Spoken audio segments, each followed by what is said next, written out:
G'day friends, we are in the bush today, and yesterday we pulled out Bunya pine saplings, which is so exciting. Here is one of the friends. Boop, boop, boop, boop, boop, boop.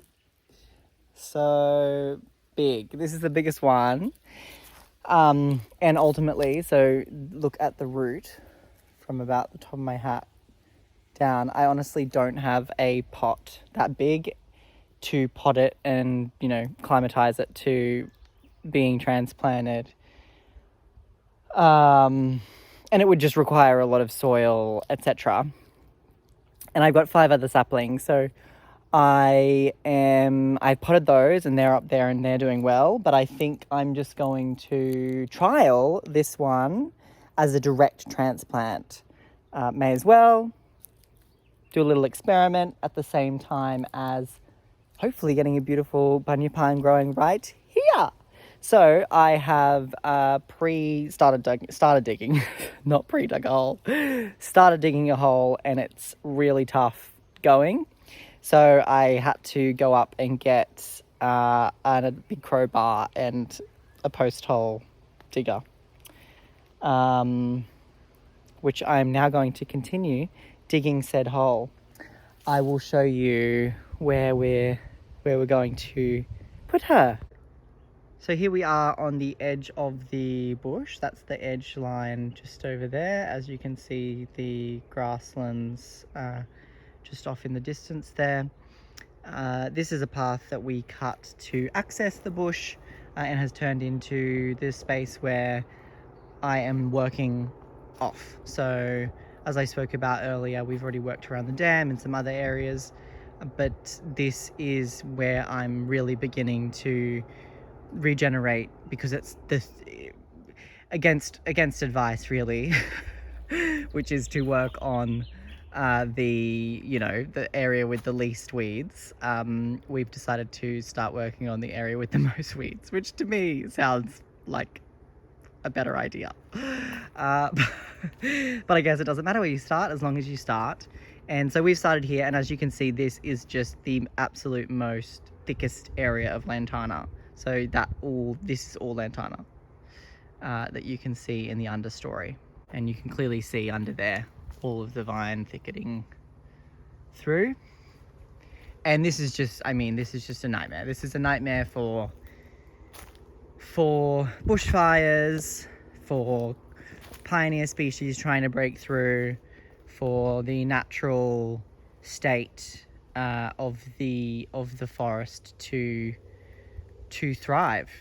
It's just being stopped really and outcompeted by this endless vine thicket. So as you can see though, this whole area, now you can see this space was all that. It was completely towering over, thicketing across this space as it is through there. I mean, look at that. That's what it looks like. How fun. So here, as you can see, I'm going to just pan out a bit. As you can see, this is the path, and here is a lot of the detritus, all of the cut up lantana that's now in piles on the edges. And as we walk down, I'll show you. So here's another big pile of lantana. Here is another massive pile. So this has really been dying down. It's great to see. When we first cut these up and put these here, it was all green and very much growing. So to see it all just rotting away is really good. There's not really any other option for putting it anywhere. I mean, it's just way too much labor to try and take out of the bush. Of course, leaving it here is certainly, I mean, we're addressing the bushfire risk because we're getting rid of the lantana, but still keeping it here is certainly still a bushfire risk, as there's just a serious amount of fuel here to burn. However, if we were to remove it as well, I guess there's the loss of all of this biomass from meaning all of the nutrients, all of the the mass of the biological material that was here in the forest, if you're removing it, that's like a significant output, when to leave it here is fine and is actually a positive, because you're not taking nutrients out of the system. You're just keeping them there and allowing nutrient cycling to continue on. So it's a bit of like it's a bit of a pro-con situation, as it is with all of Lantana management, as you'll soon discover, or as you already know, and as I will try to begin to expose here, is that it's always sort of a cost-benefit decision as to how you're going to approach it, and what you're going to do with the weeds that you've got. But as you can see here, this was completely Lantana, completely, and we've been able to take away a lot of this. Very hard work, honestly, but really, really, really rewarding. And so you can see these are some of the little species that we're trying to keep alive here. So I still don't know identities of these, but this is certainly a native, I know that. You can see here is another larger one that we've been able to save that will just continue to grow now. It has a lot more light availability from the open canopy, whereas before this was completely blanketed over in shade.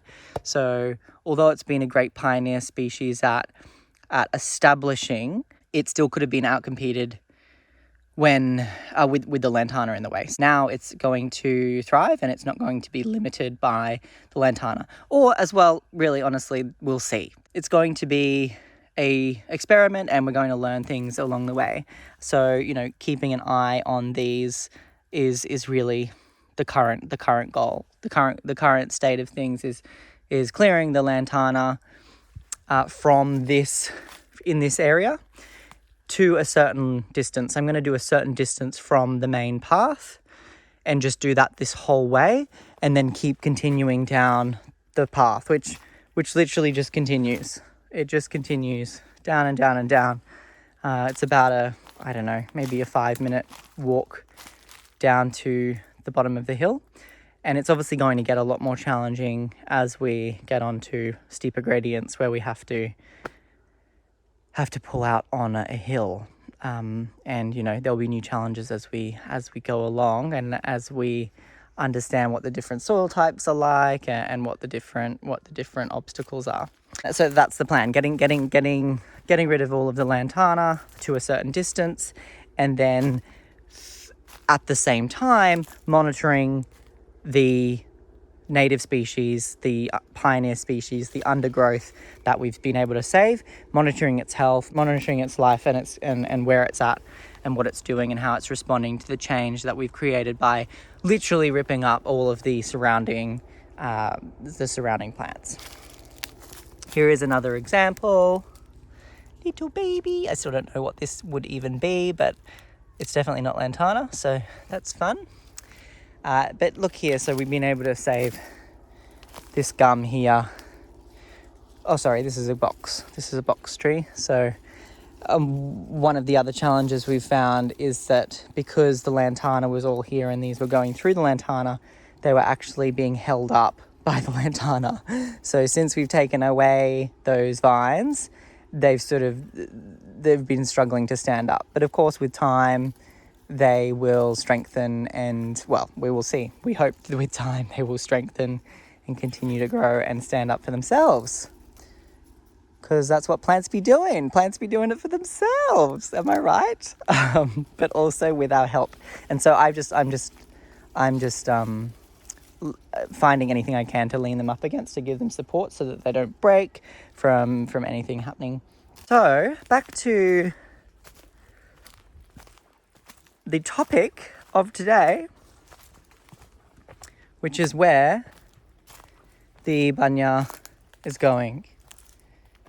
Here is the hole I've begun digging. I've chosen this spot because it's really close to the edge, which means I can get to it to care for it and water it, etc.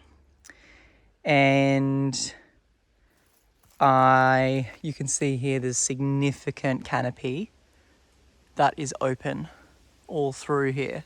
So it's going to, you know, over a very long period of time, be able to start providing a lot more shade here and canopy cover here. It's whatever. I try to say too many things.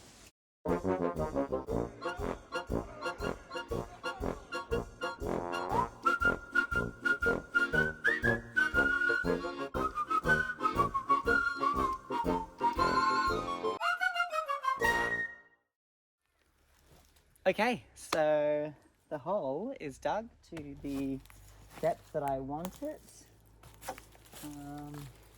It looks like a good height there. What I've got is a nice big mix of soil. It's like a nice, beautiful, sandy clay loam. I'd say it's quite loamy, which just means it's nice and it can squidgy, and it can hold itself together. But it also breaks apart into more of a sandy material. So this is a mix of the soil that the bunya pine was growing in, as well as some of a nice big patch of clay loam that we have, or mainly clay actually, up at the soil patch. And also the elixir of life, water. And I've added a little bit of weed tea. It's very, very light and weak weed tea that I've been making. So to give it a bit of natural organic fertilizer. Okay, let's get to it.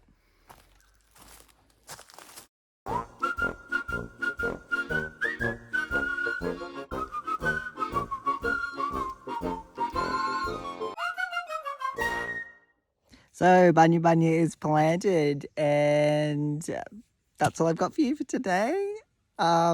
Peace and love to you all, and send your blessings for the growth and prosperity of this beautiful tree. And of course, I will keep you updated. Ciao.